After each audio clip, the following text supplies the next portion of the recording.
Vous avez reconnu ce coq et sa voix au perché. Et oui, sa voix signale le début de la journée sur RTI 1 par votre matinale préférée, Matin Bonheur. Bienvenue dans notre village. Et oui, nous sommes sous l'arbre à palabres et nous aurons nos invités dans quelques instants pour nous parler de thèmes nombreux, divers, mais surtout délicieux et qui vont vous servir dans votre quotidien. Bonjour chez vous, merci de nous rejoindre. Bonjour Marco. Bonjour Eva, ça va bien? Super. Bien réveillé? Oui, très bien. D'accord. Allez, le village se porte bien si ma princesse du jour est bien réveillée. Merci d'être en notre compagnie, mesdames et messieurs. Techno, éducation, droit, c'est la devise donc de cette émission, à l'image de la devise de notre pays aujourd'hui sous la parole. Nous allons discuter, bien sûr, techno avec les réalités virtuelles, éducation avec la préparation de l'enfant par rapport au CEPE et puis, sans oublier, bien sûr, le droit, le contrat du footballeur. Vous nous regardez, vous avez un enfant qui excelle dans le milieu footballistique, vous avez certainement envie de suivre son cursus. Eh bien, sachez que le contrat, la signature de contrat est un moment très important.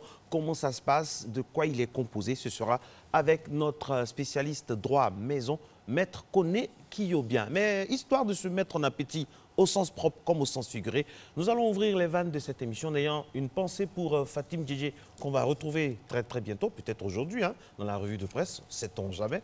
Et puis voilà, bienvenue, installez-vous la famille, prenez vos sièges autour de l'arbre à palabres dénommé Matin Bonheur. La gym commence, c'est parti.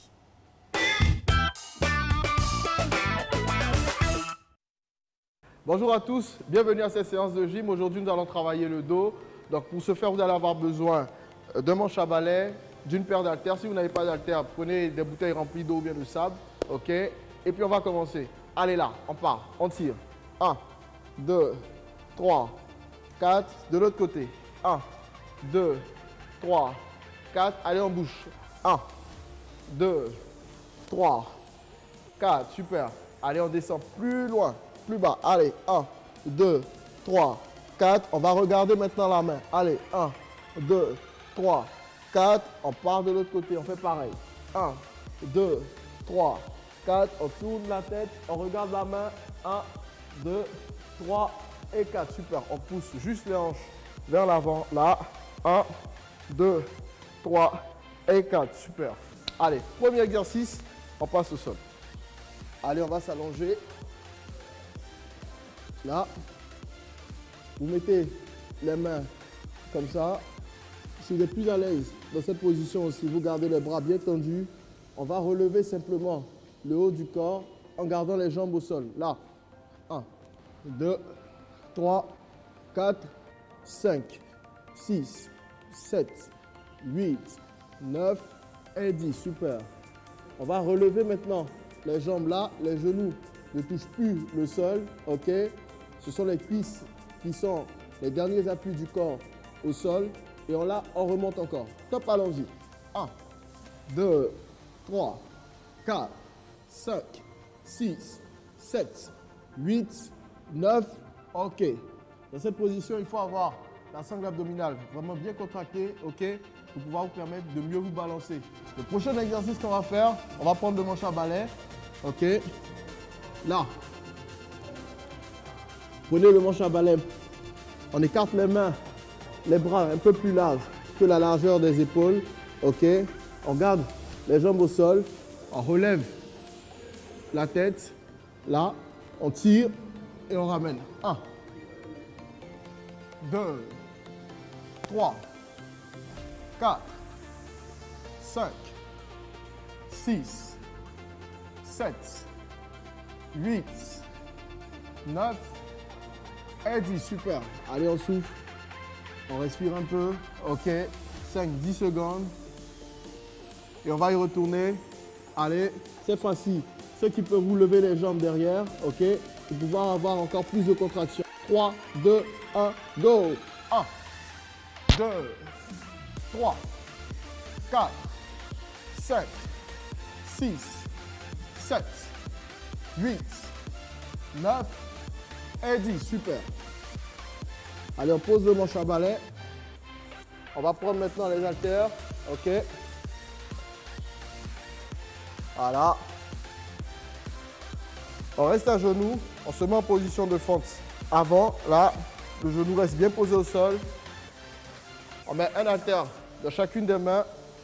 Là, on couche le ventre, le torse sur la cuisse. OK? Et on monte là. 1, 2, 3, 4, 5, 6. Essayez de faire des angles droits. 7. Et que les omoplates se joignent derrière. Allez, 9 et 10. Super. Allez, on souffle, on respire, on va changer de jambe. Allez. Même principe. On prend les haltères là. On se couche sur la cuisse. Top, c'est parti. 1, 2, super.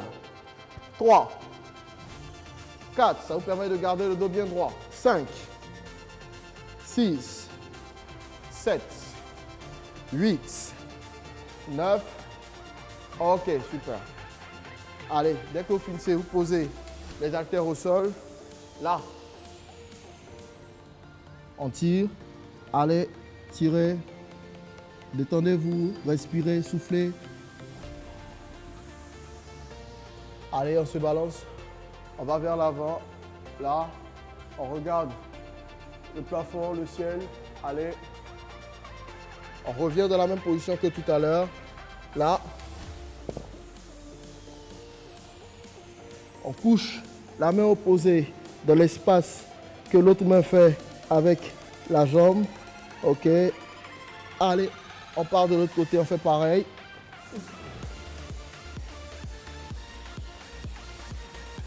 Super. Allez, terminé. On s'assoit. Alors, super si vous avez réussi à faire tous les exercices que nous avons présentés aujourd'hui. J'espère que vous avez apprécié. Rendez-vous demain pour une autre session de gym. Allez, à vous sur le plateau. Oui, à nous sur le plateau. J'espère que vous appréciez les exercices proposés par Coach Fabrice. Et n'oubliez pas que vous avez la compile de tous ces exercices les samedis matins sur RTI 1. Comme ça, si pendant la semaine vous étiez trop fatigué, vous aviez la flemme de vous exercer, on rattrape tout d'un coup et c'est également très bon pour la santé. 30 mai 2017, c'est la date du jour. Ben oui. Aujourd'hui, c'est le 150e jour de l'année. Pile poil, 150e jour de l'année. Et on est dans la 22e semaine, bien évidemment. On va souhaiter une très bonne fête à ceux qui se prénomment Ferdinand. Et également aux Jeanne, aux Janine. Et j'en profite pour faire un gros bisou à une dame que j'apprécie et que j'admire énormément, Janine Kakoudiagou. Voilà. C'est sa fête aujourd'hui. Excellente fête à vous. Alors, au niveau de la météo, mesdames et messieurs, le temps s'annonce pluvieux. Déjà, des crachats plus fines sur la principale poche climatique. On n'a qu'à arpenter les rues vides, les artères vides d'Abidjan ce matin pour le constater. D'ailleurs, tout à l'heure, au niveau du point route, vous allez le constater. Aujourd'hui, mesdames et messieurs, c'est la journée, c'est une journée assez importante, hein, on a dit, hein. Et le 31 mai, une journée qui me tient à cœur, c'est, mesdames et messieurs, la journée mondiale sans tabac, voilà. La journée mondiale sans tabac, ça c'est le 31 mai.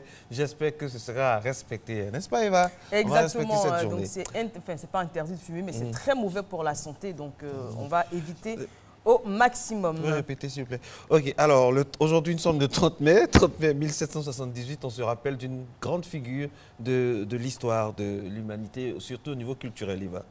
Exactement, c'est tout simplement le philosophe et écrivain Voltaire qui est né le 21 novembre 1694 et décédé un 30 mai 1778.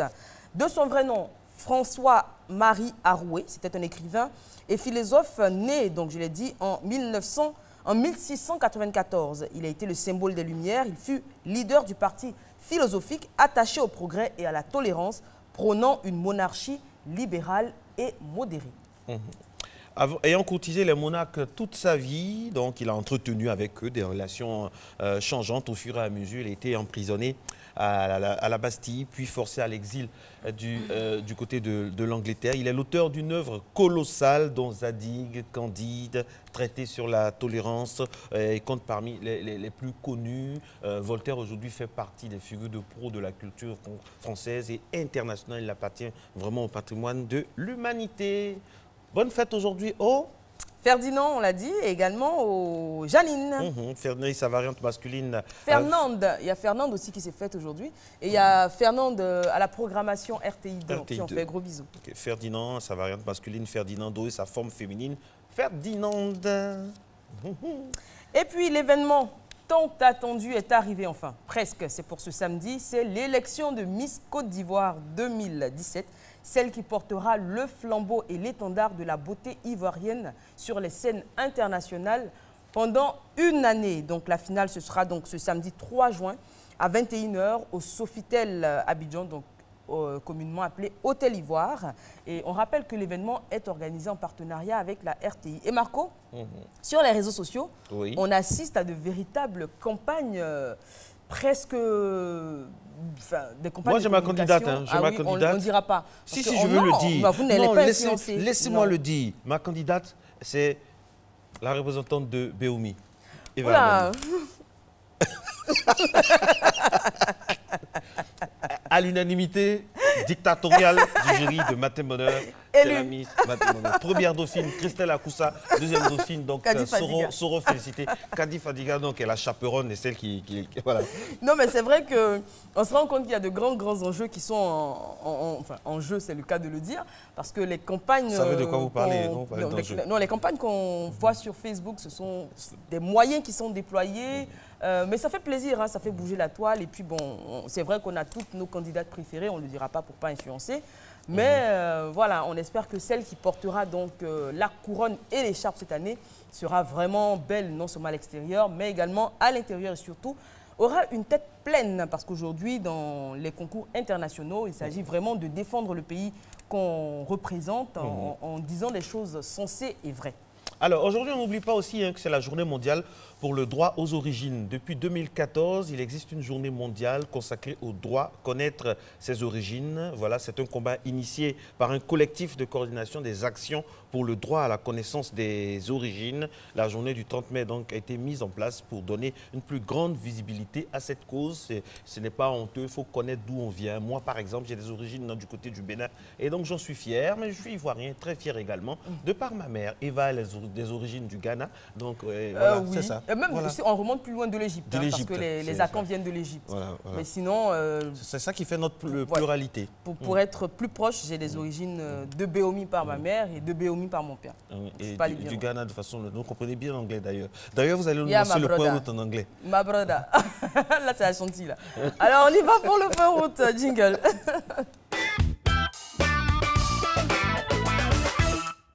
OK, the first road. Yes, Christelle Akoussa, où est-ce que vous nous emmenez ce matin? J'ai pas envie de me faire charrier après pour mon accent, donc je vais oublier. Là, on est au grand carrefour de Trècheville, qui est vide ce matin. Oui. Ouais, on est en vidéo, mais c'est carrément désert, à part cette camionnette jaune. D'ailleurs, on souhaite une très bonne journée à ses occupants.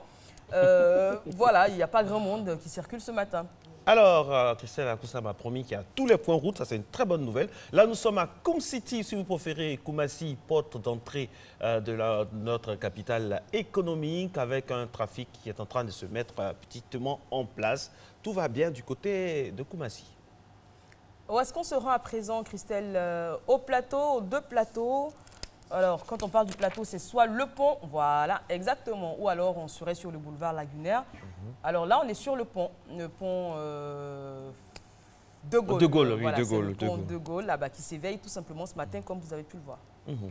Et ensuite, nous allons aller certainement du côté de la commune de Cocody, sur le Latry, en face d'un grand espace commercial que vous connaissez bien. Voilà les gouttes d'eau qui flirtent avec l'objectif de notre caméra. Cela montre que quand même la météo est menaçante. Et vous apercevez ce gros nuage, oui, ça fait partie des nuages porteurs de pluie. Et c'est le mouvement de ces nuages-là qui fait que la pluie peut tomber à un endroit précis et ne pas tomber à un autre. Voilà, petit cours de météorologie. Alors, parlons de ça justement, monsieur Météo, vous allez m'instruire sur la question. Oui, la dernière fois, il pleuvait à la Djibi. Alors, je sors de la Djibi en direction du Vallon. Et là-bas, il ne pleut pas à la 7e tranche, il ne pleut pas et il pleut au Vallon. C'est une affaire de masse nuageuse qui se déplace. D'accord. Ce que je disais à l'instant, la masse nuageuse de votre quartier donc, peut être concentrée, porteuse de pluie. Et de notre côté, la masse nuageuse qui a pu se déplacer ne porte pas de pluie, bien porte une pluie assez fine. Voilà. ça fait partie. Donc, tout est une affaire de déplacement. Très bien. C'est cela. Ça Merci. va, vous êtes satisfait? Je peux vous donner d'autres coups. Oui. Hein. Bah oui, pourquoi il D'autres pleut coups. toujours sur l'autoroute du Nord, par exemple, quand on part à l'intérieur du pays? Parce que l'eau n'est pas loin. Il y a toujours, je trouve ça, enfin, ça me fascine toujours, il pleut toujours. On dit souvent qu'il pleut toujours du côté de Port-Boué. Dès lors qu'il y a de l'eau à côté, vraiment, il y a de fortes chances que l'endroit soit arrosé de pluie. Parce que la météo, au fait, à la base, tout vient du fond de la mer. La température de la mer joue beaucoup sur l'incidence météo. Donc, on rappelle que M. Gouvoy a été l'un des premiers à non, pas premier. à officier en ce qui concerne la météo en Côte d'Ivoire. Il était accompagné de je vous ai menti pendant des années. Christelle Daniogo et Mariem Touré, à qui on fait un coucou. Ouais, Donc, comprenez qu'il y a des réminiscences comme ça. Parfois, je me lève comme c'est plus nous. Mais quel temps il fera aujourd'hui pour mes fiches en pleine nuit? En tout cas, merci d'être en notre compagnie. Parlons de météo, justement. Je vous envoie dans un pays où le temps est toujours beau. C'est là-bas que notre rédacteur en chef adjoint prendra ses vacances. Donc là, je l'annonce pour le griller au niveau de la famille, s'il a voulu se cacher. Donc, c'est du côté du Brésil, la prononciation. Hein, j'espère qu'elle y est. Avec cet élément, l'homme qui rêve d'être une sirène. C'est au Brésil. On connaît la fille d'Ipanema. Mais la célèbre plage de Rio a désormais sa sirène, Davi le sirène, comme il veut qu'on l'appelle. C'est fatigant, mais à chaque fois un peu moins. Davi a toujours rêvé d'être une sirène. La mer, il est tombé dedans quand il était petit. Son père était pêcheur. Enfant, il l'accompagnait souvent. J'adorais la petite sirène et j'essayais de l'imiter dans l'eau. Je prenais mon paréo et je l'enroulais comme ça autour de mes jambes. Davi ne compte plus le nombre de fois où il a vu le grand classique de Disney. Une passion qui remonte à loin pour Davi, mais qui est devenue ces derniers mois une mode au Brésil. Davi se fait même payer pour faire la sirène dans des soirées branchées de Rio. Illustration du phénomène, le dernier feuilleton à succès de la télé brésilienne a pour héroïne une sirène. Ritinha é como uma sereia que fascina os homens com seus encantos. Apprenti comédien, Davi va nager une fois par semaine depuis 2 ans, avec toujours le même rituel, le maquillage d'abord. Elle ne part pas avec l'eau de mer. Elle est merveilleuse, cette base. Puis le choix de la tenue du jour. Celle-là, elle est en néoprène et elle a ce truc dur à l'intérieur qui donne une impulsion dans l'eau. Direction enfin la mer. Sur la plage, Davi le sirène ne laisse personne indifférent. Ça aurait été le rêve d'avoir un déguisement comme ça quand j'étais petite. Il faut que ce soit une femme, c'est plus beau une femme. Un homme ne peut pas être une sirène. Davi assume totalement sa vocation. Alors je suis fou, oui, mais je suis heureux. Et c'est ça qui compte. Et même si la mode passe, Davi, lui, est convaincu d'une chose, il est né et mourra sirène. Qu'est-ce qu'on peut dire, Eva, et commenter sur ça? Je vois que vous êtes choqués. Ah oui. Ah bon? Dites tout, dites-nous tout. Une bonne délivrance s'impose. Une bonne délivrance, pour ça qu'il a un esprit de sirène des eaux? Exactement. Vous m'arrachez les mots de la bouche. Mais bon. Avant de recevoir la Sina Ouattara qui est installée, et il faut savoir qu'il nous sélectionne ces mini-reportages. C'est sa faute à lui. Voilà, c'est lui le responsable de cela. Le producteur Vous de la allez le voir. Vous allez le voir dans quelques instants pour parler techno. Mais bien avant, je vous propose de vous emmener en Espagne où on se perdrait dans un labyrinthe, de haies géants. On a l'impression qu'il a été taillé par Édouard Oumé d'Argent, mais non. Regardez.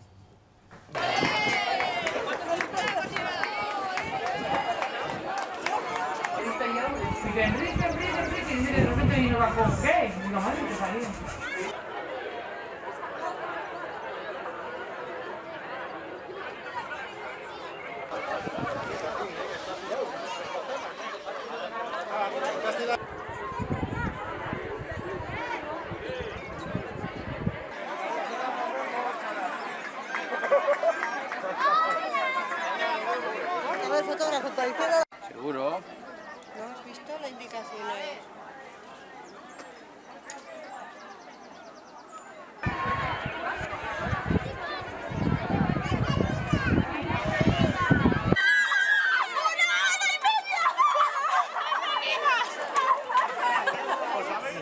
Pendant qu'on néglige la forêt du Banco, on pourrait faire ça aussi là-bas, des labyrinthes, on peut Par exemple. on peut tailler. Par exemple.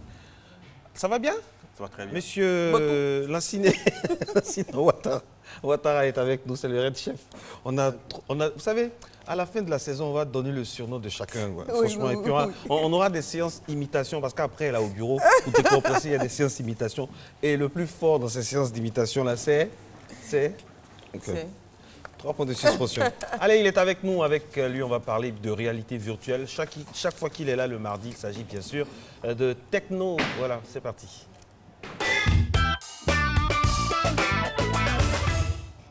Lassine Ouattara, les réalités virtuelles, c'est notre thème aujourd'hui. On vous écoute.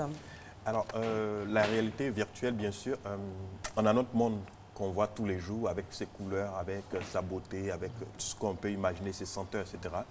La technologie aujourd'hui permet, c'est un vieux rêve, donc d'avoir un monde qui soit quelquefois parallèle.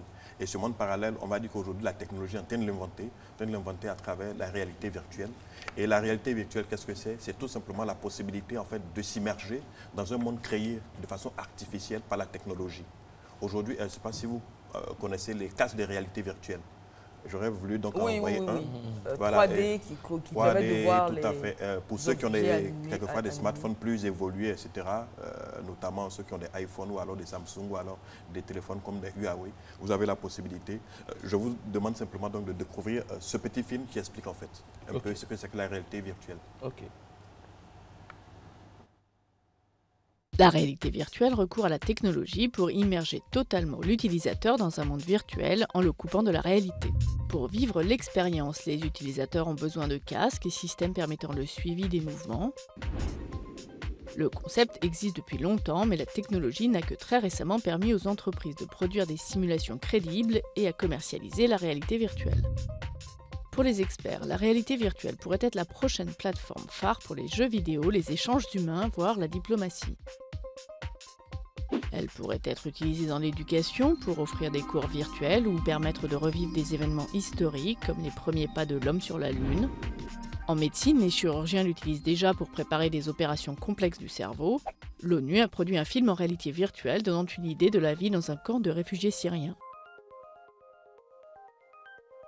Les chercheurs étudient cependant les effets d'une utilisation prolongée du procédé. Des utilisateurs souffrent aussi déjà de nausées similaires au mal des transports. Si la réalité virtuelle transporte les utilisateurs dans un monde imaginaire, la réalité augmentée ne fait-elle que superposer des images 3D sur des images réelles au travers d'un smartphone ou d'une tablette.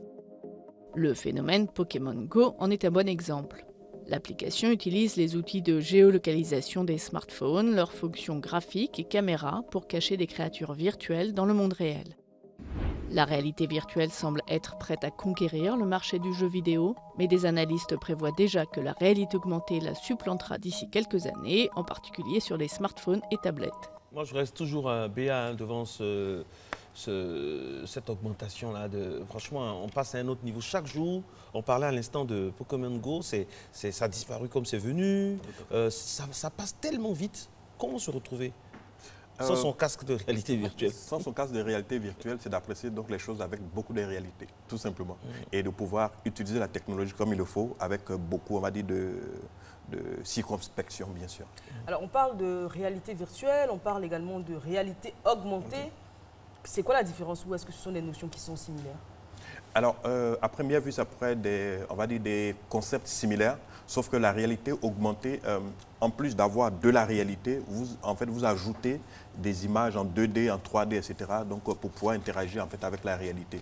Ça veut dire, de façon plus concrète, le pont ou alors l'échangeur qui va être construit donc, au carrefour Solibra. On ne l'a pas encore construit, mais on a la possibilité de le construire virtuellement et d'ajouter à cela en fait, des images déjà de la réalité d'Abidjan, par exemple, et de voir comment est-ce que quand on va passer sur cet échangeur ou alors comment il va s'intégrer. Comment il va s'intégrer donc à l'environnement, etc. et tout cela. Donc, voici la réalité augmentée. La réalité virtuelle, c'est telle que, par exemple, on construit donc cet échangeur de façon virtuelle et on vous invite justement donc à aller le parcourir, etc. Donc, voici la différence. Réalité augmentée, c'est réalité, c'est-à-dire le réel, plus donc, si vous voulez, des logiciels, etc., de la 3D, 2D, à la réalité virtuelle. C'est simplement donc la construction d'un univers qui soit donc totalement, lui, on va dire, technologique. Et c'est tout bénéf hein, pour les projets au niveau infrastructure. Au Rwanda, par exemple, ça fait partie des choses les plus utilisées. Hein. Tout à fait. Alors, de plus en plus, le Rwanda, je pense que d'ailleurs, c'est classé, on va dire, par l'OCDE comme l'un des 7 pays les plus mieux organisés et mieux gouvernés au monde. Et les technologies sont pour beaucoup. Aujourd'hui, donc, on adopte des technologies de plus en plus dans les universités, etc. On est en train d'adopter des technologies, même aujourd'hui, en train de former des développeurs. L'Internet est vulgarisé. L'Internet est vulgarisé. Quand vous arrivez à Kigali, vous avez donc l'Internet gratuitement donc, dans les endroits, depuis l'aéroport jusqu'à dans toute la ville. Mais vous avez également donc, des universités qui aujourd'hui sont en train de se spécialiser. Il y a des partenariats quelquefois entre les universités donc, de Kigali et des universités donc, de MIT ou alors des universités anglaises ou allemandes, etc. pour dire réellement que l'Afrique a la possibilité, donc bien sûr, d'utiliser la technologie pour se développer. Et à plus petite échelle, le Rwanda c'est un petit pays, c'est vrai, mais à plus petite échelle, on a la possibilité donc, je veux dire, de redimensionner donc, à l'échelle du continent et de pouvoir bénéficier réellement donc, des technologies.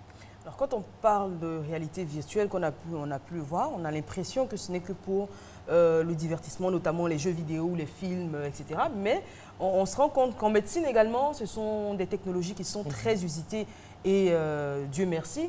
On a parlé de retracer donc, des faits historiques, par exemple, on peut se retrouver dans l'univers de Ablapoku, comment on vivait à l'époque, comment on se déplaçait, comment on mangeait. Et puis là, dans l'élément, on a vu qu'on pouvait se balader virtuellement et en même temps, de façon très réelle, dans un camp de réfugiés. Ça a beaucoup d'utilisation finalement. Alors, la réalité virtuelle à côté de l'intelligence artificielle, voici deux concepts qui vont révolutionner, je pense que normalement, je vais dire les décennies à venir. L'intelligence artificielle, je pense qu'on en avait parlé la dernière fois, mais la réalité virtuelle va réellement changer tout dans les domaines. Je pense qu'en ce moment, donc, le petit film qu'on peut voir, c'est un peu, si vous voulez, chez Facebook, ce que déjà on prévoit avec l'usage de Facebook. Facebook s'est déjà engagé donc, dans ce qu'on appelle Oculus. C'est une technologie justement donc, qui est en train d'être développée et l'ensemble de tous les constructeurs, que ce soit Sony, Samsung, que ce soit également donc, les Chinois comme Huawei, ZTE aujourd'hui, tout le monde est réellement versé dans, on va dire, la réalité virtuelle. Pourquoi? Parce que dans quelques années, que ce soit au niveau donc, militaire, par exemple, vous avez l'armée peut-être américaine ou française ou ivoirienne qui décide de dire, OK, d'accord, on a des ennemis dans un endroit X, et cet endroit, par exemple, peut être, on va dire, cartographié, etc., et tout cela, et avoir des cases de réalité virtuelle et pouvoir faire des combats qui sont en fait des simulations.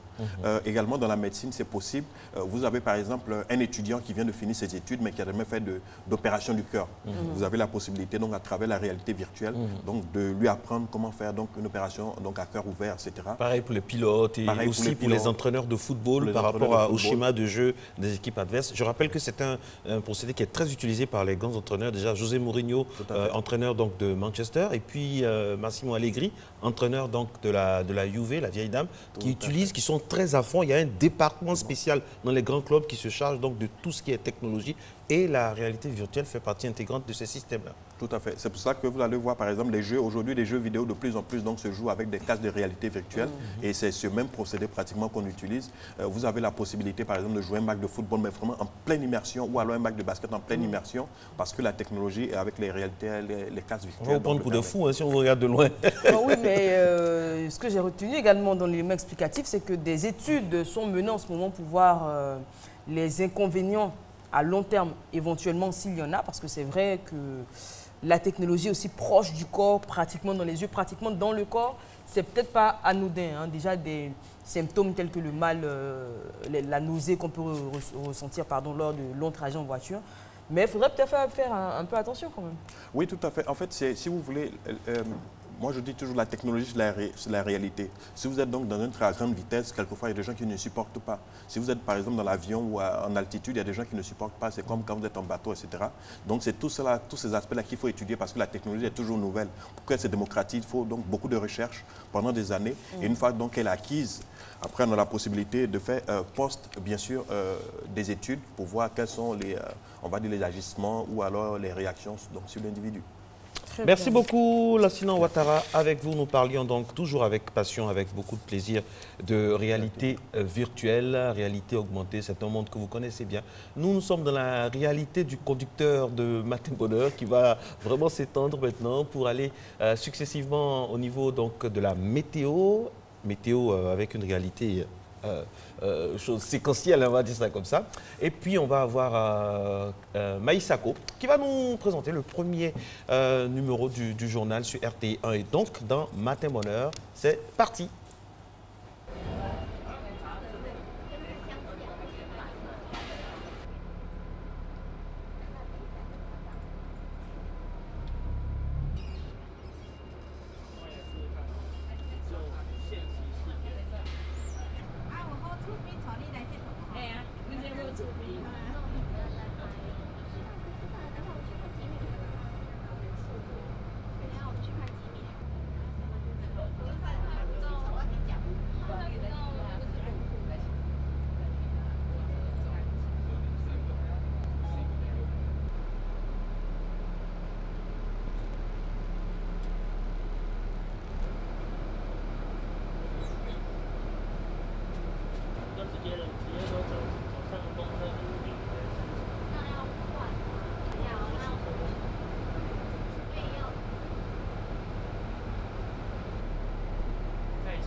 RTI 1, la chaîne qui rassemble.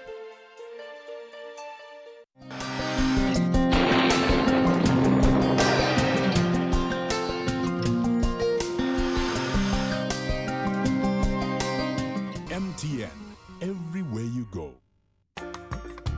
Mesdames et messieurs, bonjour. Tôt le matin, quelques orages et des pluies résiduelles pourraient intéresser le nord-ouest avant de faire progressivement place à des éclaircies. Sur le littoral, on observera de denses nuages qui apporteront localement de la pluie. Ailleurs, le temps sera partiellement nuageux. Le mercure affichera 26 degrés à Abidjan et à Diaké, 25 à Bondoukou et Boaké, 24 degrés à Daloa, 25 degrés à Dimbokro, Gagnoa affichera 24 degrés, 25 degrés à Korogo, 23 à Mont, 24 degrés à Odiéné, 26 degrés dans les villes de San Pedro, Sassandra et Tabou et 25 degrés dans le district de Yamoussoukro. En milieu ou en fin d'après-midi, l'on observera des passages nuageux denses qui entraîneront des pluies localisées et parfois des orages isolés sur le littoral et dans le sud forestier. Au nord-ouest et à l'ouest, on pourrait avoir des bourgeonnements nuageux accompagnés de pluies localisées en fin de période. Ailleurs, le temps sera partiellement nuageux malgré la présence du soleil. On notera 30 degrés à Abidjan et à Diaké, 35 degrés à Bondoukou, 33 degrés à Boaké, Dalo affichera 31 degrés, 35 degrés à Dimbokro, à Gagnon on observera 32 degrés, 35 degrés à Korogo, Ma affichera 32 degrés, 35 degrés à Odiéné, 31 à San Pedro et Sassandra, 30 degrés à Tabou et 32 degrés dans le district de Yamoussoukro. Très bonne journée à vous et portez-vous bien.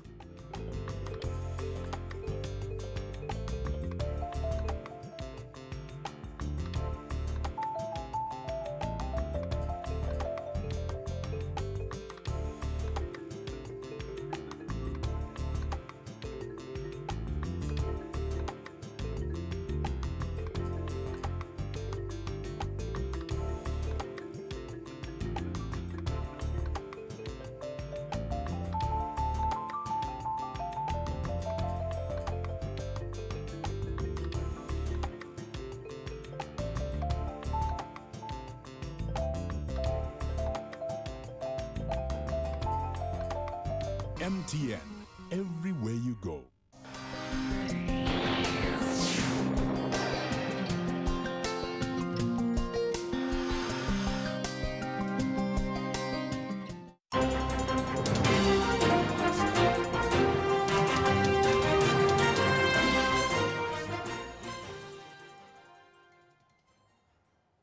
Bonjour à tous et bienvenue dans ce 6h30. Hier lundi, le Premier ministre Amadou Gon Coulibaly a eu deux audiences, l'une avec une délégation de la Banque mondiale pour faire le point des investissements en Côte d'Ivoire et l'autre avec des investisseurs pour l'extension du port autonome de San Pedro. Francis Boifou. Échange de parafeuilles entre le Premier ministre Amadou Gon Coulibaly et le président directeur général du groupe MSC, structure spécialisée dans le transport maritime à Genève, en Suisse. L'accord signé ce lundi autorise le groupe MSC à faire du port autonome de San Pedro un hub portuaire. On transborde les conteneurs qui viennent d'Asie ici à San Pedro et ensuite ils vont être dispatchés pour le Bénin, pour le Ghana, pour le Nigeria, pour l'Angola, pour le Libéria, pour tous les pays, disons, de la sous-région. L'intérêt pour la Côte d'Ivoire, c'est que vous créez une nouvelle industrie qui est l'industrie du transbordement qui va employer énormément de personnel pour faire tourner ce terminal. Le projet, financé sous forme PPP, partenariat public-privé, va coûter environ 330 milliards de francs CFA, dont 198 milliards à verser par l'État de Côte d'Ivoire. Avant ces investisseurs, le chef du gouvernement a accordé une audience à une délégation du groupe de la Banque mondiale, conduite par son directeur général. Joachim Lévy a dit l'engagement de l'institution financière à soutenir la Côte d'Ivoire. On souhaite de continuer dans ce chemin, surtout avec maintenant le IDA 18 qui est le nouveau cycle d'IDA qui nous a mis 50% plus de ressources pour le développement de pays comme la Côte d'Ivoire. Cette rencontre, une opportunité pour le Premier ministre de rappeler certains projets prioritaires. On a parlé donc de la transformation de nos produits agricoles, que ce soit le cacao ou l'anacarde, pour lesquels nos performances agricoles donc sont connues et où nous voulons maintenant transformer pour créer des revenus donc pour nos paysans donc dans le monde rural, mais transformer pour créer aussi donc des emplois donc pour les jeunes. Et nous avons aussi de grands projets en matière d'infrastructure, de transport sur Abidjan, donc notamment avec un grand projet appelé la compétitivité donc, du Grand Abidjan et des projets également dans l'énergie. Le directeur général du groupe de la Banque mondiale est en Côte d'Ivoire dans le cadre de la conférence sur le financement du développement du secteur privé. Dans le domaine de la sécurité, la police nationale renforce ses effectifs. Jugés aptes après 4 mois de formation commune de base, 1161 élèves policiers ont été présentés au drapeau en présence du ministre d'État, ministre de l'Intérieur et de la Sécurité, Ahmed Bakayoko. Abou Sanougou. Leur présentation au drapeau en présence du ministre d'État, ministre de l'Intérieur et de la Sécurité Ahmed Bakayoko marque la fin de leurs 4 mois de formation commune de base, simultanément à l'École nationale de police et à la brigade anti-émeute de Kouass à Dabou, et consacre dorénavant leur entrée dans la grande famille de la police nationale. Dans quelques jours, ces 1161 nouvelles recrues de la promotion 2017-2019, dont 41 élèves commissaires, 160 élèves officiers et 960 élèves sous-officiers jugés aptes, vont entamer la formation policière proprement dite. Une formation qui était assurée par des instructeurs militaires en provenance des bataillons de l'armée de terre en collaboration avec ceux de la police nationale. Vous avez été jugés aptes et dignes de faire partie de la grande famille des forces de défense et de sécurité ivoiriennes. C'est pourquoi aujourd'hui vous êtes présentés au drapeau national devant lequel vous prenez en ces instants solennels l'engagement suprême de servir loyalement et de façon résolue la Côte d'Ivoire, de la défendre en tout temps et en toutes circonstances, même au péril de votre vie. Le ministre d'État, Ahmed Bakayoko, a exhorté les nouvelles recrues à la discipline et au respect des populations. Vous êtes les gardiens du drapeau, vous êtes les gardiens du pays. Parce que vous devez être des protecteurs du pays et de la population. Donc ne retournez jamais vos armes contre la population. Je compte sur vous pour être discipliné pendant votre formation et pendant votre carrière. À ces recrues, il a été enseigné la discipline militaire, le maniement des armes, les connaissances techniques et tactiques, le dépassement de soi, le sens de l'honneur et le dévouement à la patrie. La libéralisation du transport sur la lagune Ébrié est désormais une réalité. Un opérateur privé a démarré ses activités en mars dernier avec 6 bateaux. Il a également annoncé le démarrage des activités d'un second opérateur privé en juillet prochain. Le transport lagunaire, le nouveau secteur qui attire les investisseurs, est un dossier proposé par Francis Boifou. Abidjan. Pont Félix Houphouët-Boigny et Général de Gaulle. Circulation dans les deux sens. En dessous de ces infrastructures historiques est notre trafic. Cette fois, sur l'eau avec 2 structures. La Société des transports abidjanais Sotra, créée par l'État en 1960, et une société privée installée en mars dernier. Cette structure utilise les quais de la société publique, ce qui est surprenant pour certains Ivoiriens. C'est quand même des Ivoiriens qu'on transporte. Tout ce qui peut être fait pour permettre à nos concitoyens de voyager, de se déplacer tranquillement, nous le ferons. Une sorte de partenariat public et privé pour assurer la mobilité des Abidjanais. L'État l'y tient, les entreprises aussi. On a un taux de remplissage autour des 25%. Avec la mise en place future des lignes de rabattement sur les différentes gares STL, on va rapidement monter à peu près 80% de taux de remplissage de notre parc en ligne. Sur l'eau, l'enjeu se situe au niveau de la disponibilité des bateaux et surtout des prix pratiqués sur les lignes. 150 francs CFA par exemple, la traversée Plateau-Trècheville pour la Sotra et 200 francs CFA pour la société privée. 200 francs, c'est abordable. C'est vrai qu'il y a une différence, mais bon, c'est déjà ça, c'est bon. Ailleurs, vous avez à 100 francs, 150, ici c'est 200. Comparé au pouvoir d'achat de citoyens lambda, je crois que c'est cher, quoi. Le directeur général de la société fait des éclairages sur les coûts. C'est cher, c'est relatif. Il faut dire que pour un tronçon Trècheville-Plateau, que vous connaissez, et pour lequel le concurrent actuel était à 150 francs CFA, en prenant en compte la compensation financière qu'ils ont, nous offrons aujourd'hui un service avec des navires mieux adaptés, plus confortables, avec des horaires, de la ponctualité qui est de rigueur, avec un service de Wi-Fi à bord de nos navires. Donc c'est pour dire que pour 50 francs de différence sur les 2 opérateurs en ce moment, on peut dire que STL essaie vraiment de mettre le client, l'usager au cœur vraiment du service en répondant à toutes ses attentes. Les responsables de l'entreprise disent vouloir accompagner le gouvernement à assurer le transport des Abidjanais. 17 milliards de francs CFA ont été investis pour la phase d'installation avec 6 bateaux. D'ici 2 mois, nous aurons 16 bateaux exactement en exploitation, dont un navire VIP qu'on va avoir avec restaurant à bord pour pouvoir offrir des prestations de qualité d'un certain niveau pour du tourisme. Et on va rapidement passer en 2018 à 32 navires en exploitation pour finir à 45 navires en 2019. La Sotra, qui avait le monopole, transporte 30 000 personnes par jour. Et ces 30 000 personnes-là bénéficient des services des autobus à leur destination à Yopougon dans un cadre de transport intégré.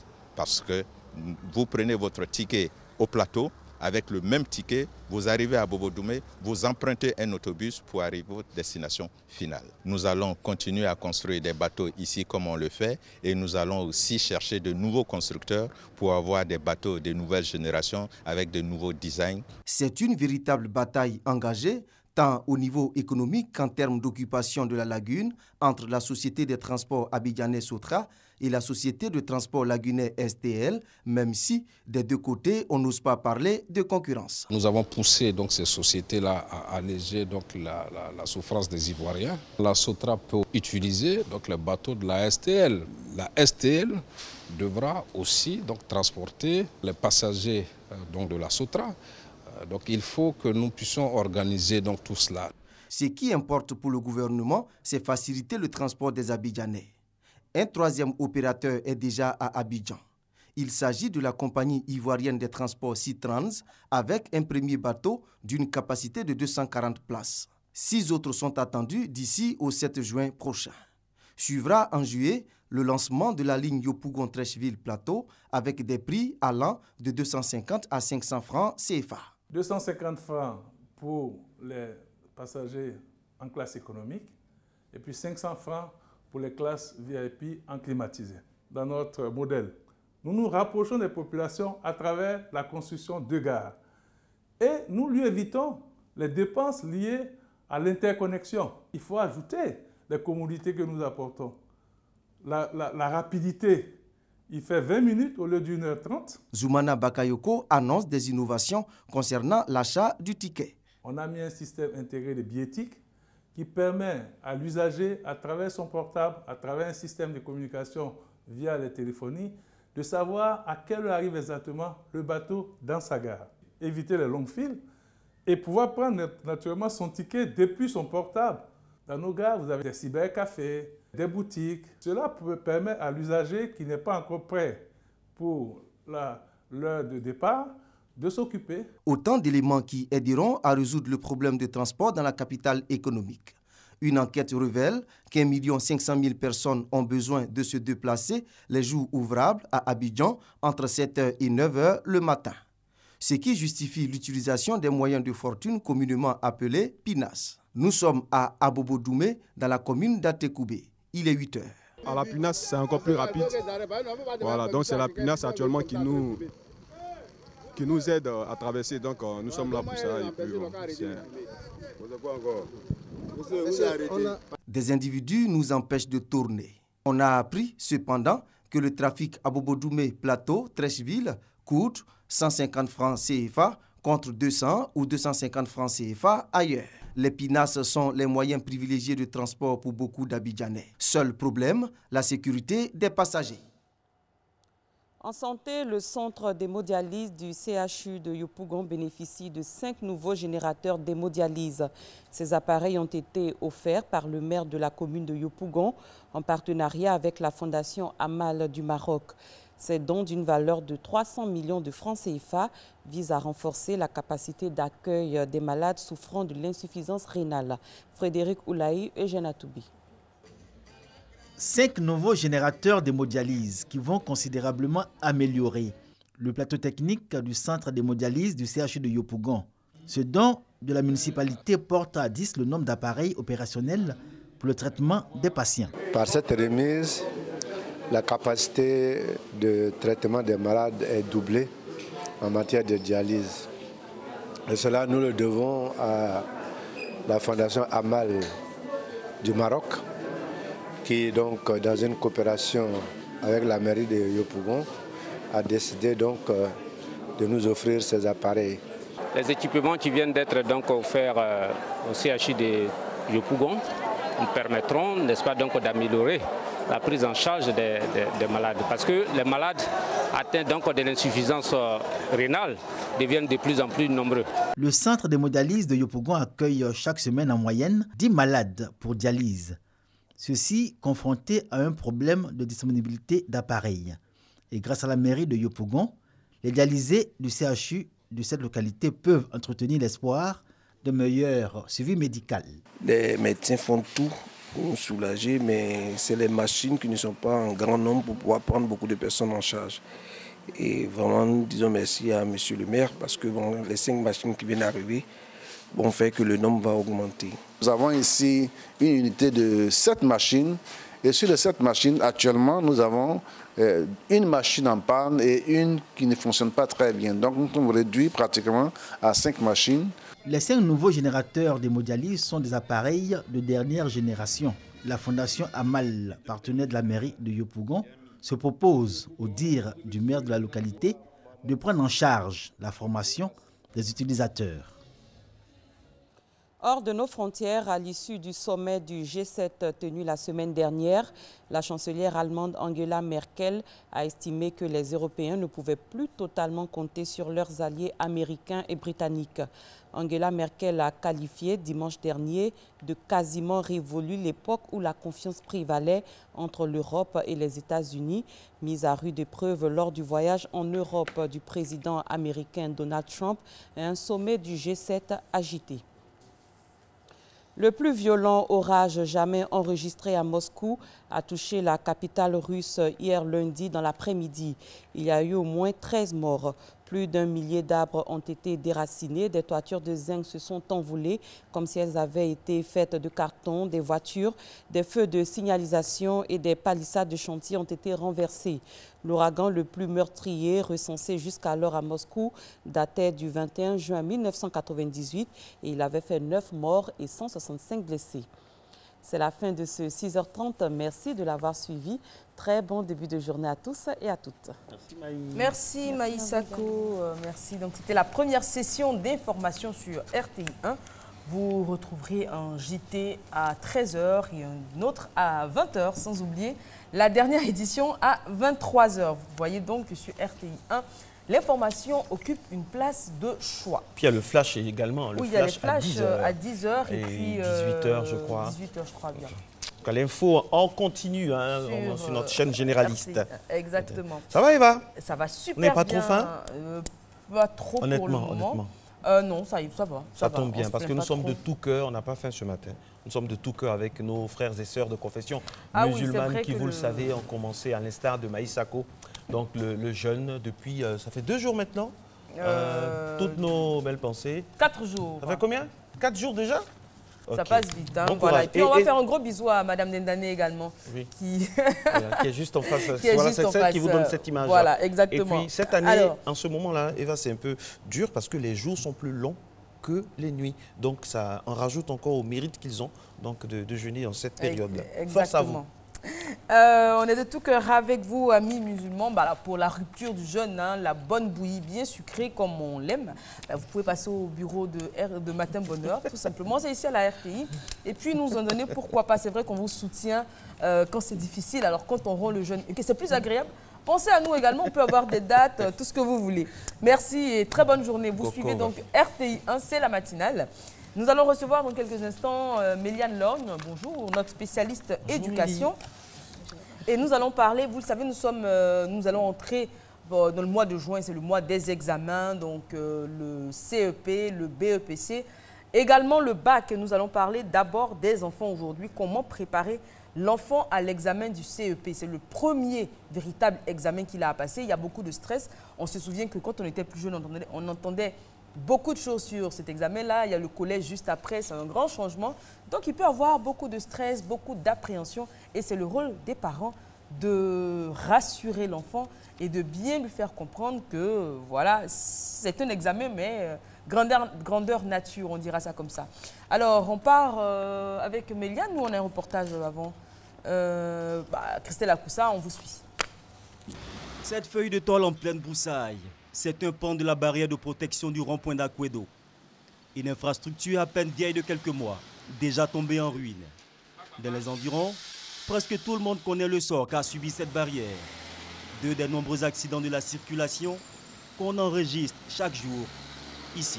Les accidents sont provoqués souvent par les chauffeurs de Baka qui ne savent pas lire et je ne sais pas s'ils ont passé leur permis où. On voit toujours les accidents, on dit laisser passer, ils vont être bien laisser passer, mais ils forcent pour pouvoir créer des accidents sur la route. Les Baka ont encore mis en cause. Et pourtant, pour cet automobiliste qui a bien voulu garder l'anonymat, les raisons de ces accidents se trouvent ailleurs. Le rond-point est plus gros que même la route, c'est-à-dire c'est large. Et c'est pas c'est inutile, on voit des herbes, donc la route est encore plus large par rapport au rond-point. Donc ça fait que les gens qui viennent de la Palmeraie, la route a 2 ou 3 voies, juste arriver au rond-point, la route rétrécie, ça devient à 2 voies. C'est un gros camion qui vient, il n'y a même pas de 2 voies, c'est une seule voie. Les gens qui viennent de Bégerville, à peine, il y a un signalement qui dit qu'il y a un rond-point et ils viennent rentrer dans le trou. Des griefs et des explications différentes que nous avons voulu vérifier par nous-mêmes. Au coin de la voie, nous posons notre caméra pendant 5 minutes pour nous faire une idée et éclairer les téléspectateurs.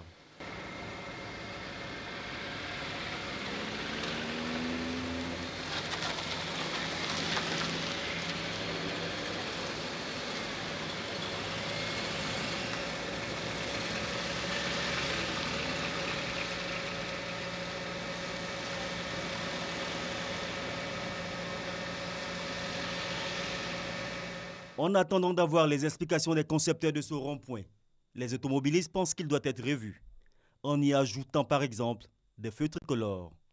Mais le sûr, c'est qu'à ce rond-point, les accidents sont bel et bien récurrents.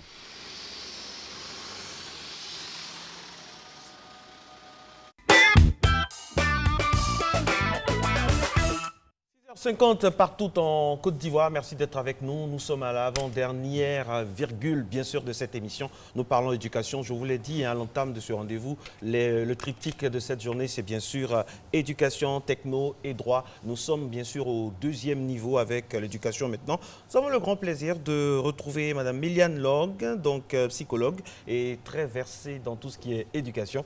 Avec elle, nous allons aborder la préparation au niveau du CEP. Eva l'a dit tout à l'heure que vraiment il faut préparer les enfants, les parents doivent jouer un rôle, mais également les enfants eux-mêmes et le corps enseignant et l'environnement jouent également. Miliane, bonjour. Bonjour. Alors le CEP, est-ce que ça n'a pas tendance à perdre un peu toute sa saveur? Parce que maintenant, avec 85 points, c'est fait, hein?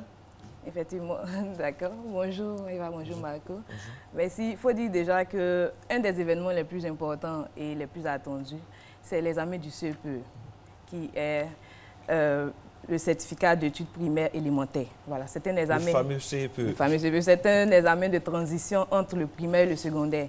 Cet examen a pour but de tester les connaissances de base acquises en classe et surtout aussi d'évaluer, si vous voulez, l'aptitude des enfants à passer un examen officiel, parce que c'est vraiment un examen officiel.